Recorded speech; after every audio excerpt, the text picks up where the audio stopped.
ভাই আপনি কি ওই লোক যে ফেসবুকে পোস্ট দিছিলেন বাইক বিক্রি করবেন? হ্যাঁ আমি ওই লোক, আমার নাম রাসেল। আপনার নাম? আমার নাম এসকে শুভ। কি অদ্ভুত নাম আপনার। ওইটা আপনার না জানলেও চলবে, আপনার বাইক কোথায়? বাইক না বিক্রি করবেন? জি চলেন, এই যে আমার বাইক সামনে, আসেন। ভাই এই যে আমার বাইক। ভাই বাইক একদম ঠিক আছে, বাইক একদম নতুনের মতো, বেশি দেখতে হবে না ভাই, বাইক একদম নতুনের মতো। ভাই মাত্র 10,000 কিলো চলছে, হেডলাইটটা একটু নষ্ট, ঠিক করে লইবেন। একদম নতুনের মতো।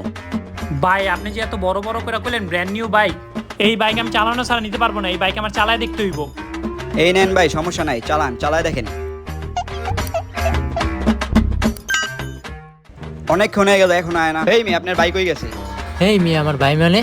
কেন, যে লোক গেছে হে আপনার ভাই না? হোপ মিয়া, ওই লোকটা আমি চিনি। ওই লোক আমার 100 টাকা দিয়ে আধা ঘন্টা দাঁড়া থাকতে গেছে, এই জন্যই আমি দাঁড়াইছিলাম। ওই লোক মনে হয় চলে গেছে, এখন আমিও চলে গেলাম।